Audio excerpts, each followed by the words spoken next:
কর্তার কাছে অশেষ কৃতজ্ঞতা। আজকে আমাদের প্রতীক বরাদ্দ হয়েছে সংসদীয় আসন 58 নাটোর 1 লালপুর বাগাতিপাড়া। আমি মনে করি যে আজকের দিনটি আমার জন্য অত্যন্ত গুরুত্বপূর্ণ একটি দিন, কারণ এই ধানের শীষের জন্য আসলে আপনারা জানেন যে আমার বাবা মরহুম ফজলুর রহমান পটল তিনি বহুবার নির্বাচন করেছেন এই আসন থেকে ধানের শীষের প্রতীক নিয়ে, এবং আমার আজকে মনে হচ্ছে যে আমি আমার বাবার জায়গাটাকে রাখতে পেরেছি। সেজন্য আমি আমার দলের শীর্ষ নেতৃত্ব, হাইকমান্ড, আমাদের চেয়ারম্যান, আমাদের বেগম খালেদা জিয়া যিনি কিছুদিন আগে ইন্তেকাল করেছেন, সকলের প্রতি আমার কৃতজ্ঞতা প্রকাশের আসলে ভাষা নেই যে তারা আমার প্রতি আস্থাটা রেখেছেন।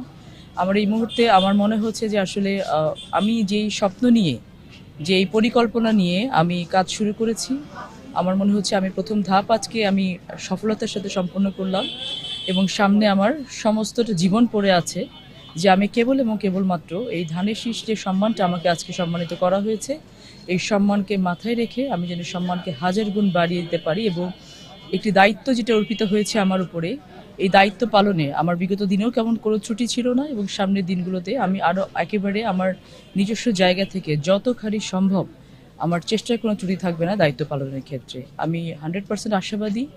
ইতিমধ্যে যদিও আজকে থেকে আমাদের কালকে থেকে প্রচারণাটা শুরু হবে, তারপরে ইতিমধ্যে আমি দেখতে পাচ্ছি যে আমাদের ধানের শীষের যে জোয়ার এটা অনেকখানি চলে এসেছে আলহামদুলিল্লাহ, এবং আগামী যে কয়েকটা দিন আছে প্রচারণা, এটা আমরা প্রতিটি ঘরে ঘরে গিয়ে মানুষের কাছে ধানের শীষের দাওয়াত পৌঁছে দেয়, এবং ধানের শীষে ভোট দিলে যে একটি নিরাপদ এবং মানবিক বাংলাদেশ আমরা গড়তে পারবো সেই বিষয়টা নিশ্চিত করতে আমি কাজ করে যাব ইনশাআল্লাহ।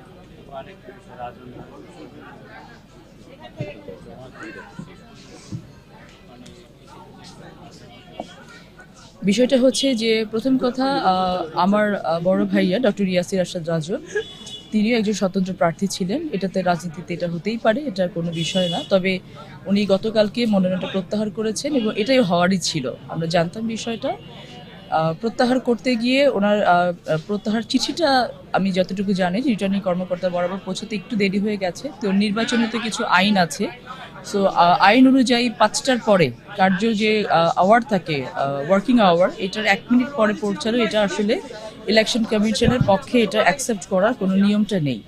তো সে বিষয়টি আজকে এখানে উত্থাপিত হয়েছে, এবং ওনার যিনি প্রতিনিধি ছিলেন দায়িত্বপ্রাপ্ত, তিনি এখানে ক্লিয়ার করেছেন যে আমাদের একটু পৌঁছাতে দেরি হওয়ার কারণে এটা আমরা ওনারা রিসিভ করতে পারেননি, এবং আজকে ওনারা প্রতীকটা কিন্তু বড়দের যখন দিয়েছে ওনারা প্রতীকটা রিসিভ করেননি। আমার ক্যান্ডিডেটের পক্ষ থেকে প্রতীক রিসিভ করা হয়নি, এবং আমি যতটুকু শুনেছি উনি স্টেটমেন্ট দিয়ে বলেছেন যে আমরা ধানের শীষের পক্ষেই কাজ করব। সো এটা আমার জন্য অনেক বড় একটা পাওয়া, এবং এটাই হওয়ার ছিল। কিছু কিছু এলোমেলো হতেই পারে, এটা রাজনীতিতে থাকতেই পারে, বাট আলটিমেটলি ফজলুর রহমান পটলের ব্লাড, এবং সেটাই প্রমাণিত হয়েছে।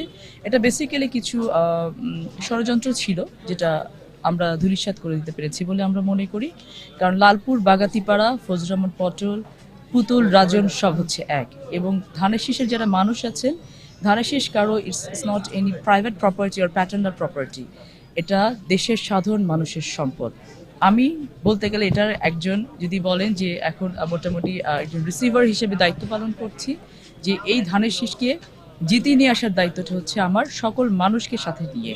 সো যার হৃদয়ে ধানের শীষ আছে, শহীদ প্রেসিডেন্ট জিয়াউর রহমান আছেন, খালেদা জিয়া আছেন, তারেক রহমান আছেন, কাউকে বঞ্চিত করার কোনো অধিকার আমার এখানে নেই। আমি সকলকে নিয়ে, একেবারে সাথে নিয়ে ধানের শীষের একটা ল্যান্ডস্লাইড ভিক্টরি যেটা বলে, সেটা ইনশাল্লাহ আমি নিয়ে আসবো ইনশাল্লাহ, এবং আমার দলকে আমি একটা আসন উপহার দিব। এটা আমি আজকে ওয়াদাবদ্ধ হয়ে যেতে চাই এখান থেকে।